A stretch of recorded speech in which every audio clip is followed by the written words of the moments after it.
Ladies and gentlemen, boys and girls, children of all ages, thank you for tuning in to Unqualified Qualification. It's me, the host, Comedienne V, Mack, and today I'm with Brandi Fox, entrepreneur she goes by. Be the entrepreneur. Okay, so how you doing today? I am doing great for a hump day. No complaints. Yeah. So tell us a little bit about yourself. Are you originally from this area of Charlotte, North Carolina?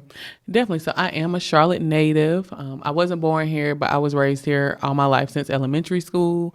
I love Charlotte. I would honestly say there is really no other place outside of Houston that I'd rather live. Why that? Why outside of Houston? Because Houston is a different type of energy. It's like a more, I would say it's like an Atlanta of the West Coast type thing. Like you go there, it's a lot of black businesses, black support. Like it's just so big there. And I just be hoping and praying that we can have that same type of camaraderie here in Charlotte with black owned businesses. Okay, so you're trying to have growth like Houston, Atlanta here in Charlotte. It seems like it's growing to the point that it will be one day. It's trying, but I will say, just being an entrepreneur, going on 13 years, it's just a lot of red tape that comes into place when it comes to African-American entrepreneurs. We see it in a lot of this gentrification that's going on. A lot of these opportunities are going to a lot of non-minority owned businesses. They're able to get the funding and building and support to be able to just almost pop up any type of business. And I see that when it comes to African-American businesses particularly, that it's always an extra line of red tape when it comes to us even want to be in the same industry as our counterparts. So that's definitely something I'm looking to support and combat. Okay, so you're an entrepreneur, you're a credit person, you also build brands with people, you have multiple different platforms that you do. What took you in this step from being here most of your life? When did you realize, first of all, what were you doing? You went to West Charlotte, correct? Yes. Dub C. All right. And what did you do in West Charlotte? At West Charlotte, I was a part of the marching band. I did shot put and discus.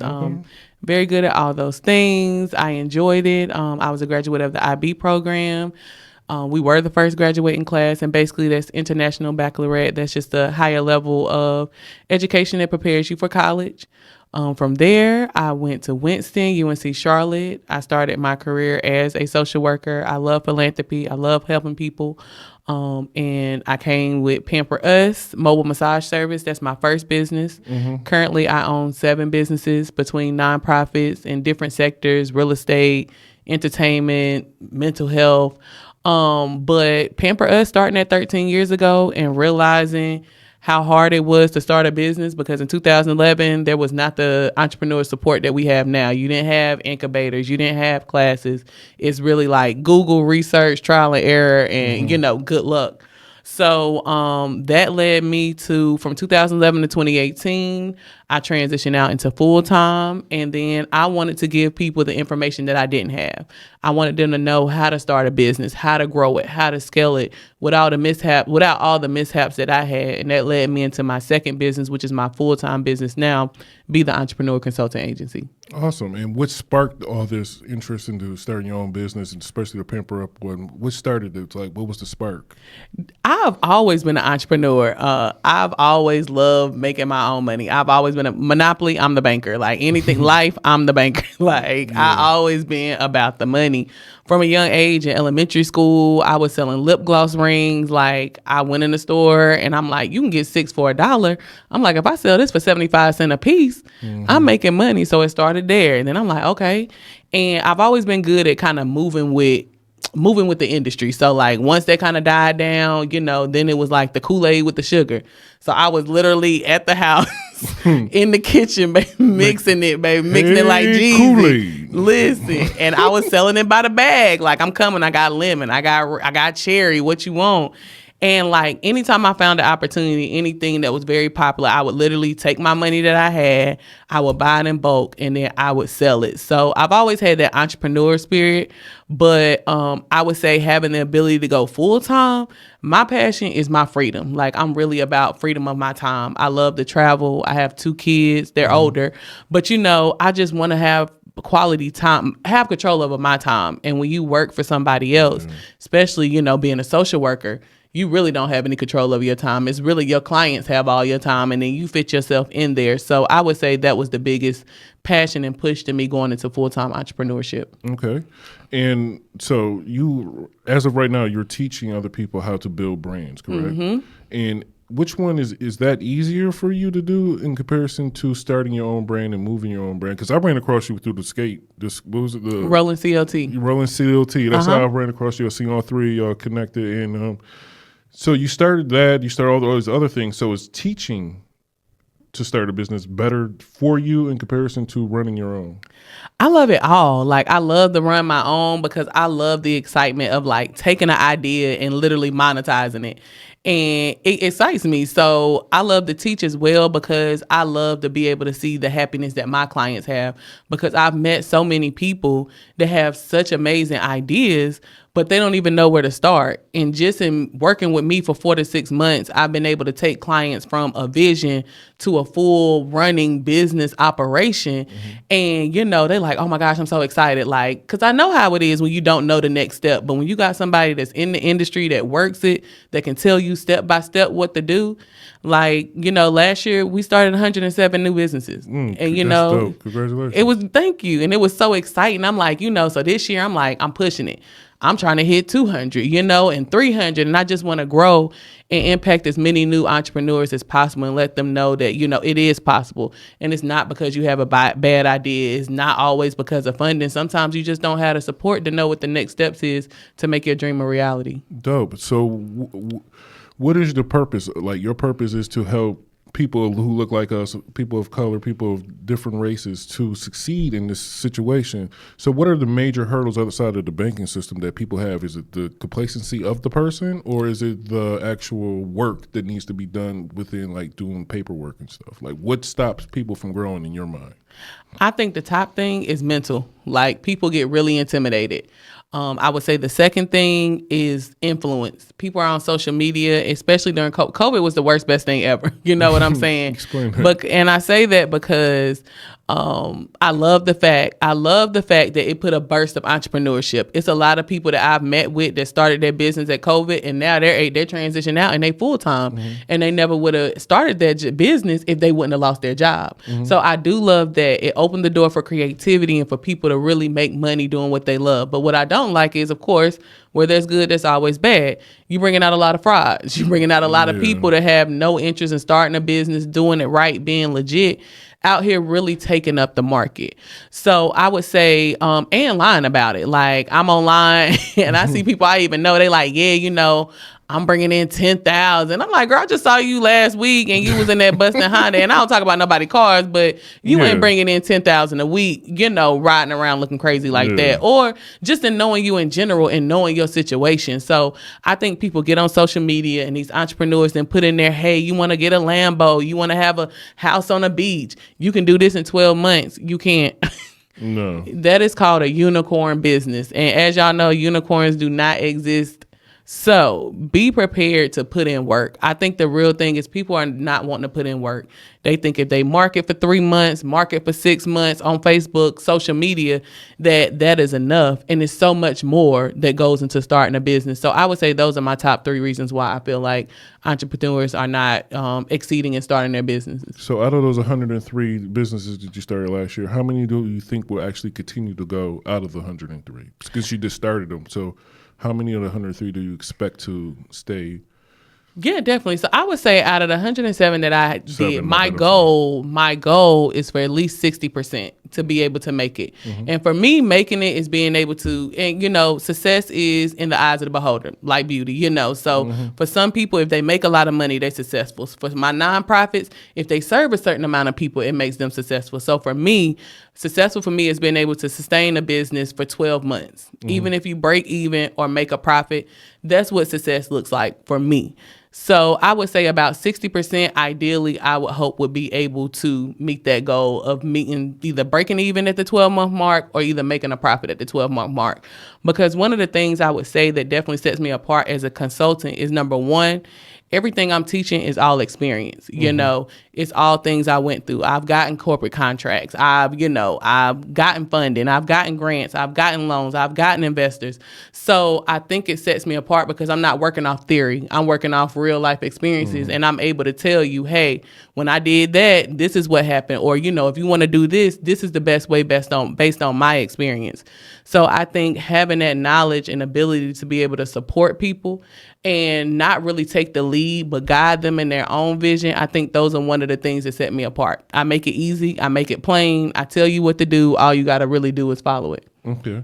And you stated earlier that other communities are getting all the loans and all this stuff. Is it still that way? Or since I see everybody doing diversity this, diversity that, is that helping more within the community, or we're not just taking advantage of it? Or are you sending people in the direction to get it? Like, what's the percentages of people of color or look like us that are actually getting these loans and stuff? Now, I would say, I can't go all the numbers, but I did go to a venture capitalist training, and, you know, less than 1% of minority-owned businesses get access to, venture capitalists. This is your angel investors. You know, the bigger companies giving that 1 million, 2 million seed. We're not getting none of that. Like, literally, you got the smallest amount. We at the bottom of the totem pole. And I definitely think there are programs, there are opportunities that are providing the information that we need. And I will say, to a certain extent, some people are not taking advantage of it. But then I would say, on the other extent, it's like, okay, education is cool. You know what I'm saying? But where is the application? Where is our ability to be able to apply what we're learning in this program in a real life scenario? And I think that's what a disconnect is.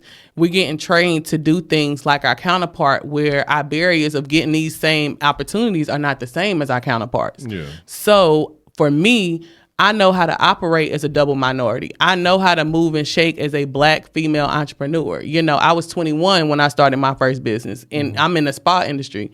This is a predominantly Caucasian industry, mostly women and male owned. A lot of times there's a lot of husbands and wives. So when I was going to these events, these spa meetups and all that stuff, I'm literally the only Black person and the youngest Black person. You know what I'm saying? So being able to adequately move in these rooms to get opportunities that other people didn't have, I think that is the biggest disconnect. So I feel like people are trying. It's just not a connect. And then lastly, to speak on that, I think it's because the lack of knowledge transfer. If you look at a lot of other nationalities, they really transfer the information, you know, and you can tell because they monopolize the market. We know who own hair stores. We know who own gas stations. You want to know why? Because they create an operations process. They do it. They hire their family. They teach them the process. And then they use them same family members that they taught, and they send them out to other states to duplicate the same model. Yes. And that's something that we're not doing. I mean, that historically that we really haven't been able to do as an African-American community is get resources, share resources, and not be afraid that just because you share something that somebody else is going to do it, that we can really do this as a collaborative effort. Yeah, I've noticed that too. We don't pass down the knowledge. We scared. We lose land. We lose opportunities to other people who take it, and then we want to blame them for it. So like you were saying, like the gas stations and stuff, I'm from Buffalo. The people from Detroit come to Buffalo and took over the whole city. Buffalo's owned by the people who own the gas stations now. So I understand exactly what you're saying. So you're teaching life experiences to people to understand so they can grow. So how was it for you to build this whole empire that you have while raising children? It was a struggle. Not only raising children, I was married 10 years. I was getting in grad school. You know, I was kind of doing everything at one time, and it was a lot. I'm not gonna hold you. And I tell a lot of my entrepreneurs when they come to me, they be like, "Oh, Brandi, I got 5 business ideas." I'm like, you know, and a lot of people see me running multiple ventures, and they just like, "Oh, girl," and they don't know, you know, baby, I be in the fetal position at the crib sometimes. I'm like, I can't take another call. I can't take another email. Like, I'm just gonna go to sleep and start over tomorrow. So, I will say the biggest thing is time management. Like, that's literally what I was doing, and understanding that I wasn't going to be able to do everything. Like, some balls were getting dropped, and that's just me just making the best decision on what ball going to get dropped today. Is it going to be family time today? Is it going to be work time today, which means profits? Is it going to be schoolwork? What do I have to do to be able to make it? But what I do love about that situation is it taught me how to multitask and how to really organize my schedule as an entrepreneur, because it's very different being an entrepreneur and running a schedule compared to working at a job. They're telling you how to move, what to do. But as an entrepreneur, you have a lot more flexibility. So I made sure that my 24 hours worked for me. So within that 24 hours, about 18 hours of that 24 hours, I got it blocked into different time periods. This is my family time. This is my work time. And when I started doing that and learning how to time block my schedule, it allowed me to be productive without burning out. Mm-hmm. So what were some of the hurdles that you went through that really made you you know what, I don't even want to do this no more? I would say getting into an industry that I knew nothing about. So I own a mobile spa company, and my company is the first of its kind in Charlotte. Well, North Carolina, I also have a mobile massage bus as well. Mm-hmm. So I would say the biggest hurdle was figuring out how to tap into an industry without social media, because back then we didn't have it. So it was very much a struggle. So I'm at networking events. I'm doing Groupons. I'm literally doing everything outside of social media to be able to get clients. So I think it made it hard. And then being a Black woman in this industry, getting people to trust me, because like I said, at that time, you got to remember, mobile wasn't really popping back in 2011. People were still going to brick and mortar. So and then putting myself on the forefront of the business, because I have a reputation of, consistency, results, that stuff. So putting that on the forefront at the beginning and telling people, hey, you can trust me because this my business, let me into your home.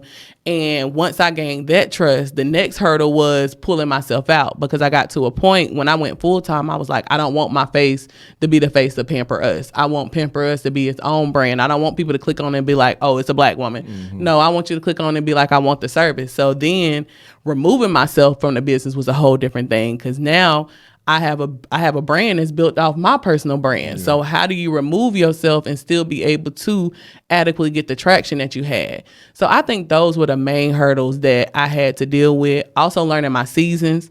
A lot of entrepreneurs get discouraged. I had to learn what my season is. As my business, my seasons are, I'm lucky to have a 10-month year, from August all the way through usually June. Yeah. Well, September through June, those are my strong months. The summertime, people out of town, their families are gone, so they're not getting in-home massages. So learning that this is my downtime, that helped me as well. So that way, all through the year, I'm preparing for this 2 months where my profits are usually about 30% less than what they normally are. Yeah. So I think that helped as well. And it all, in closing, I would say it all comes with really honing in on your business. A lot of people are trying to do too much at one time. And if you really want to be a full-time entrepreneur with a full-time business, you have to have a full-time mindset. So you got people out here trying to work on their business 30 minutes every other day or an hour, or they just trying to fit it in. That's not enough. Yeah. That's not going to be enough. No. You got to put in a set amount of hours consistently every single day into your business, whatever area it is, and understand that just because you're putting in that time doesn't always mean results as well. So you got to have resiliency. So I would say those are the top barriers and kind of ways that I overcame them barriers when it came to growing as a full-time entrepreneur. Okay. So what are some of the hardest businesses to start? The hardest business to start? So I would say anything in crypto, I'm going to tell you the areas that I don't work with just because they're a little too complicated for me even to do it. Food trucks are one of the hardest businesses to get into. Why is that? And run. Everybody got one. Yeah, I would not even that, because Charlotte has the capacity to be able to hold it. We have about 1.3 million people within the Charlotte metro area. So I don't think it's even really that.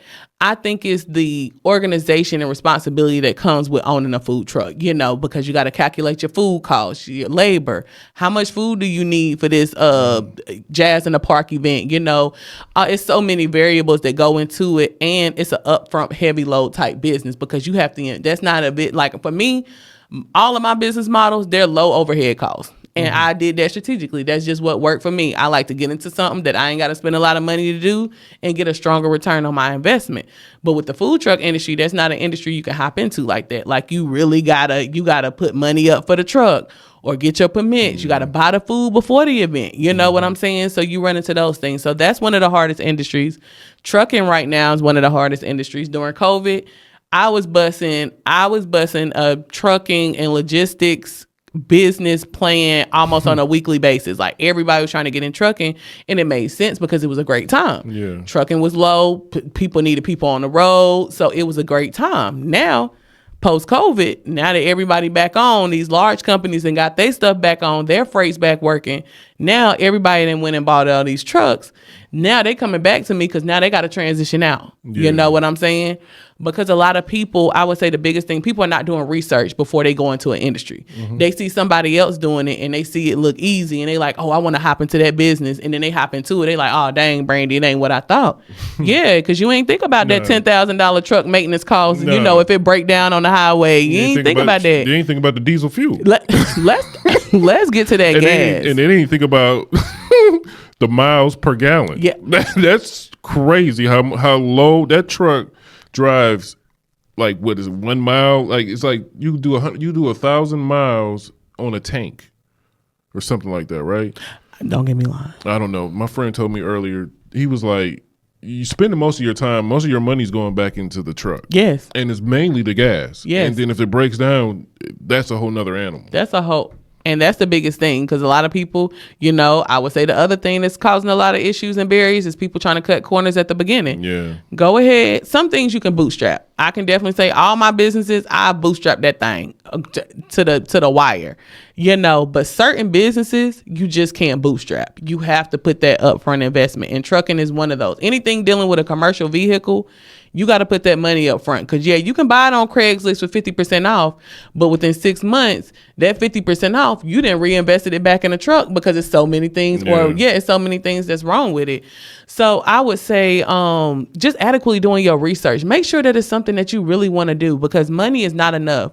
When you get down and out and you ain't had a client in 2 weeks, money ain't gonna push you to get up in the morning because you ain't made money. So you got to figure out an industry, number one, that's impactful, that's important to you. And I would say that make a difference. If you go into a business that makes a difference, that is a necessity or a need or a want for a specific target market, you're ensuring success, because you know that regardless of what happened, somebody is going to always need this. A massage, somebody is going to always want a massage. Somebody's going to always want to start a business. Somebody is going to always want to support the foster care community. That goes into my nonprofit. So, just finding something that makes sense. Don't be a last check because it's popping.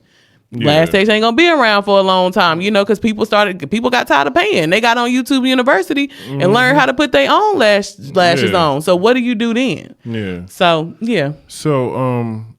do you need capital and credit, or can you just work without the capital and have credit? What's the best way to build a brand or a company? With both, or you could do it with one or the other?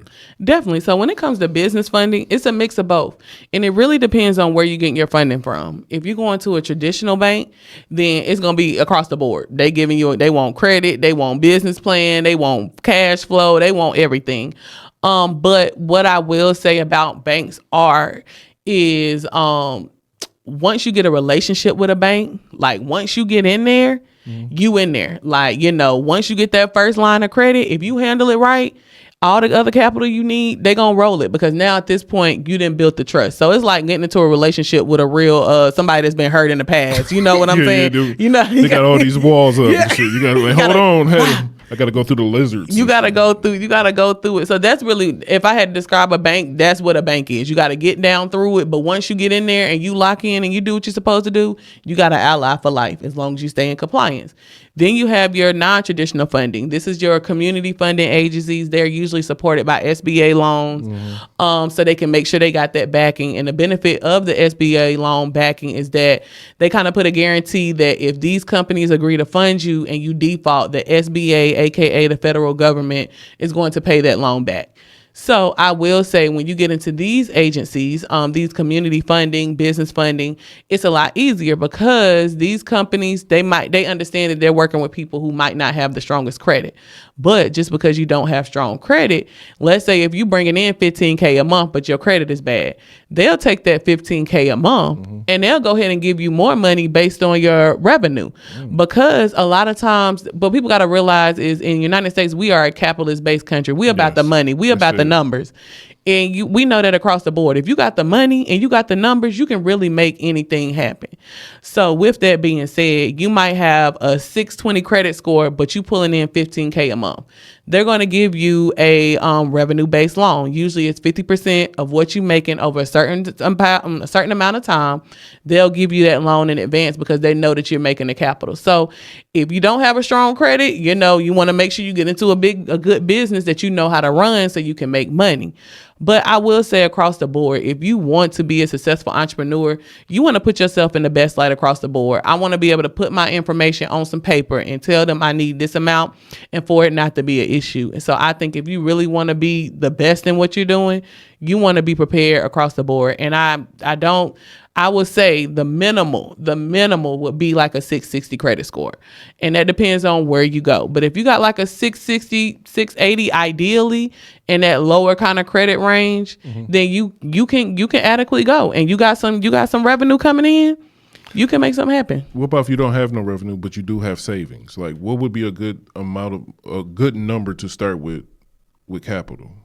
It depends on your industry. Like I said, all of my industries, they're really low maintenance. Like I started Pampered Us, I think I spent $1,000. Like that's it. Boom. Full business, 13 years, full time. So it really depends on your industry. If you got to get a building, if you have to get equipment, it's definitely going to take it up a notch. But if you do have savings, usually that's used for your down payment. Because anytime if you get a loan, 9.9 times out of 10, they're going to require 10%. They usually cover 90% of the loan, and then they want you to do 10% for due diligence, just to prove that you're going to put some skin in the game. Yeah. So I will say, if you know that your credit is not stronger, then you want to go for those secondary funding options because the bank won't be your best choice. And also what I love about community-based funders is that they support entrepreneurs as a whole. So what I mean by that is if you do apply for a loan or anything, and let's say you do get declined, it's not like a bank like with the red tape stamp, like decline, give you your paper, never again, don't come back. No, it's like, hey Brandi, we saw that you got declined. These are your areas of weakness that the underwriter told us about. Let's work together and get these things taken care of so we can get you back in here within the next 3-6 months. So I would say that is the benefit. And also finding a consultant that specializes in business funding preparation. I will say would be the entrepreneur. We have partnered with banks to be able to learn their methods of how they approve their clients. So that way, when you work with me, we're not working blindly. I've worked with these banks. I've talked to I've talked to underwriters. I've talked to these funding agencies, and they let me know, hey, Brandi, this is what we need in order for me to fund them. And then from there, I can take that information and I can go ahead and make sure that you meet the criteria of what they're looking for. Dope. So tell me, what is the difference between your own business and a nonprofit, just for people who don't know? Like, split the difference. Like, some people think, I get a nonprofit, I'm going to try to, I don't want a nonprofit because I can't make no money. But at the same time, it's still building your brand, correct? Definitely. So I would say, and my homegirl / mentor, she is like the nonprofit guru, Jania Massey with HuPac. But we talk about this all the time because we literally do the same thing consulting wise, except she specifically works with nonprofits. I specifically work for for-profits. But I will say the biggest thing is you can make money with a nonprofit because you have multi-million-dollar nonprofits out here with CEOs pulling in $1 million a year. You know what I'm saying? The NFL is nonprofit. Exactly. Rolex is nonprofit. You know what I'm saying? It's a lot of companies you guys wouldn't even know that's nonprofits. But the biggest difference between nonprofits is really that exempt status. You know what I'm saying? With for-profits, you have a lot. You don't have to have a board. You don't have to vote on things. You don't have to have meetings. There's a lot of things. You can really run it how you want to run it. When it comes to nonprofit, because this is a lot of times you're getting grant funding, this is a tax exempt IRS type company, you have to make sure that you got checks and balances in place. I would say that's the biggest thing. When it comes to making money, you just put it in your budget. Unlike a for-profit, I don't have to put out a full budget. Like I'm gonna spend money on this. I just make it happen and go. But with a nonprofit, you just got to be a lot more organized. You got to do a lot more planning. You got to say, hey, if I get this $10,000 grant, I'm going to use $2,000 towards my salary. I'm gonna use $2,000 to hire 3 interns. Like you just got to be specific about how you're spending money. And a lot of times, nonprofits nonprofit scares people that got stuff to hide. That's how I feel, because the nonprofits, you know, it ain't really too much. I mean, I ain't gonna say you can't, it ain't too much, because we know some nonprofits that done some stuff. But if you really doing your checks and balance, nonprofit, I think is the best, because it allows you can't hide behind the numbers. You know what I'm saying? Yeah. You gonna see the numbers, you know how much you got, and you got to be able to make it work with what you got. You just got to be smart and make sure you include your salary in that money that you're getting. Okay, so either way, it works for you, right? Mm-hmm. So, what do you believe your purpose is on this earth? Like, as of today, like, what do you believe your purpose is? I feel like my purpose is to lead the Black revolution through entrepreneurship, you know, and this is something that I've thought about. Say that again, one more time for the people in the back who didn't have no money to pay for the seats. I'm cracking up. So my goal is to lead the revolution of Black people through entrepreneurship. And what that looks like for me is understanding the different parts of the puzzle. You know, during Black Lives Matter, you know, you had people, you know, you had artists that expressed their that way. They did art, they painted. You got your protesters that's on the front line that's gonna let them know we ain't playing. So for me, I wanted to figure out what my role is, and not saying that I only work with African American or minority entrepreneurs. I do have other races, but that is my passion. So with that being said, I was like, what can I do on the back end to make sure that my people are good? I'm not gonna march. I got kids, you know what I'm saying? It's just not a risk I'm taking. You know, I can't draw. All I got is the little son in the corner with a couple of stick figures in the house with the grass. That's all I got for you. So fight the power. That's it. Fight the power. That's all I got. But I'm like, entrepreneurship, it just comes very easy for me, and being able to educate people it comes easy for me. So I'm like, my role is to get as many Black businesses to succeed as possible, because it's not the lack of us creating businesses, it's the lack of us being able to sustain the businesses. Yes. Because 9 out of 10 businesses, and this number has increased since COVID, but 9 out of 10 businesses fail within the first year. Mm-hmm. Not even 3. People was like 3. No, within the first year, 90% of new businesses that have started has failed, you know. So my goal is to lighten the load, let people know what to do, help you with your operations, help you with your onboarding, so that way you're not working backwards. Because what I see a lot is people have natural talents, and instead of kind of honing in and organizing their business the right way, they hop straight out. So they'll be like, oh yeah, I'm a chef. Everybody been telling me since I was 7 that my place is good. You know what I'm saying? I've been selling for the alcohol. Since the Easy Bake Oven, I was pulling it out the Easy Bake Oven. $10 Fish Friday, and everybody come get my shrimp. Baby, everybody is coming to get the deep fried shrimp. So people feel like because they have a natural talent that, okay, they'll hop out and they'll just start selling plates at their house. Now, next thing you know, now you done got too big. You done outgrew yourself. Now you got people, how are you going to handle taking paperwork? What you going to do about allergies? Do you have insurance? Do you have an LLC to where your stuff is separated to where if somebody get food poisoning, they can't take you for everything you got. So people skip that stuff because they want to get to the fun stuff. They want to build a logo. They want to have their landing page. They want to do the photo shoot. And you doing all this, and you ain't even registered at your registry of deeds as a legal business, which means that if anybody else come up with your name, they can go up there and register, and that whole name, your whole brand is gone. And they try to sell it back to you. Yeah. Yeah. I've seen that before. Yeah. They take your brand and they sell it back to you for a higher price. Yes. Yes. Do you want this? And then it puts you in a bind, because at this point, you ain't got no choice. Because you done built your logo off this name. You done built your website. You done got the chef outfit and everything. And the whole time. And the whole time, you ain't even protected your name or yourself. Or even thought about the Board of Health. Baby, ain't seen the inside of that kitchen. Ain't seen the inside of that kitchen. Knocking on the door. Excuse me, sir. Sir. Let me see that kitchen. This is the health department. Thank you. Take that hot comb off the stove. I know you ain't got the hot comb by the fish fry. Right. I know. Everything sizzling, scalp and fish. We do it all. We got Braden and biscuits. Braden and biscuits. B&B. B&B. That's what they call it right here. B&B Sundays, baby. Oh, crying. So overall, you're trying to build a brand and help create the community wealth, generational wealth as well. But see, our problem is a community. I've noticed that we let our stuff go. They set it up for us back in the day, and then we'll sell it for low, and then they'll recharge it for high. Like our properties, our businesses, we sell our house for $100,000, and we don't even know that the house is $600,000. And then here comes some new people coming in.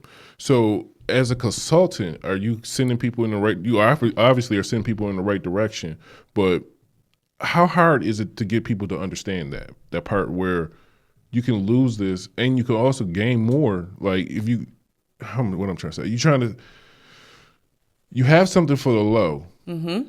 Eventually you can sell it for the high, but is it really worth selling it? And that's one of those kind of trial and error things. Like I get people that come to me and they just have a business idea. They're like, Brandi, I want to know if it's a good idea. And, for me, I don't mind doing some of the lead work, but as a consultant that believes in the success of my clients, I'm not going to hold your hand. I'm going to tell you what you need to do. I'm going to tell you, hey, you need to look up, if your business is going to be in 28269, you need to look up who are the other businesses are doing what you're doing in 28269.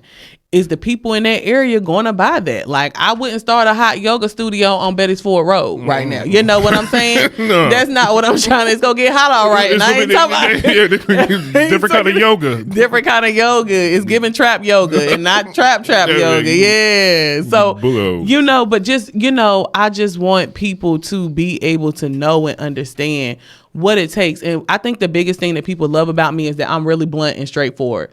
I don't really sugarcoat a lot of things when I do my meeting. Like if I'm meeting with you, like I had a guy and, great guy, cool guy, very, very, very ambitious. But, he wanted to start a storage unit business.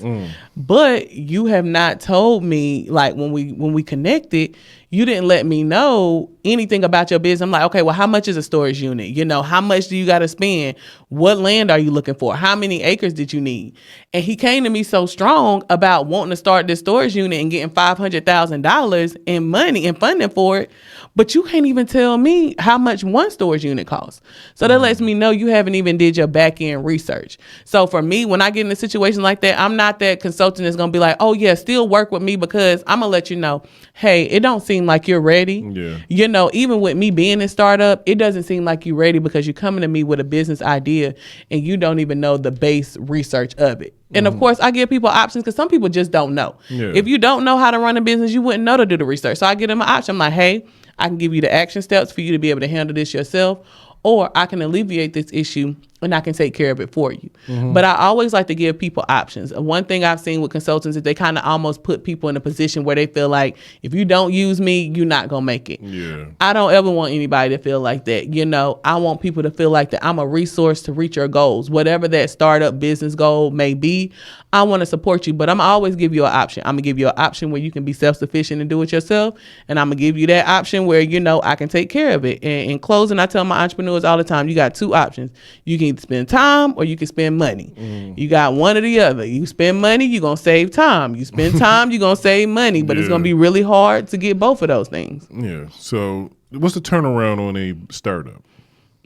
Start what you mean? Like starting up a business, like what's the turnaround from the time that they meet you to whatever? It depends. So for my people that's already kind of been doing it and they just need to tighten it up, usually we meet about 2 to 3 times, and I usually meet my clients on a monthly basis. Unless I'm meeting somebody that's kind of ready to move forward quickly, then we'll do bi-weekly. But most of my clients is on a monthly basis, and for my people that's already been in the business a little bit and they tightening up, it's usually 2 to 3 months. But for my clients who are starting from scratch in a base industry, and when I say base industry, I mean an industry that does not take a lot of upfront capital. Like if you need machinery and all that, of course it's going to take a little bit longer because we got to get capital. But if most of the time, if you're in a service industry where you got the knowledge and ability to kind of be able to do things, most of those clients are up and running about the 6-month mark. Okay. And what type of business are you doing entertainment wise? I'm sorry, repeat that. What kind of what kind of businesses are you doing entertainment wise? That I run. I'm really not into entertainment. I did have Rolling CLT. This was pretty dope. It was Rolling CLT starting in 2020, and it was definitely an experience. It opened my mind to so many things in entrepreneurship that I would not have experienced otherwise. But it's also opened another door because it is a business that we're putting up for acquisition. That's in the process of acquisition. So now I'm able to tap into a new market. I've started a business. I've expanded this to different areas like Pampered Us. We we expanded out to Raleigh and Greensboro. So that's a new journey for me. So being able to sell this business now, I'm like, this is a new journey. And what I do is everything, like I told you before, it's all about experience. Everything that I go through, I'm mentally documenting what I'm doing. So that way, now that I learned how to expand into other cities, now that's a new service I'm gonna offer. Hey, have you been strong in this area for a long time and you want to expand? Let's do this. Are you ready to sell your business? Let's do this. So now I'm able to kind of transition from startup and also be able to support entrepreneurs that's been in business for a minute and that's looking for that exit strategy as well.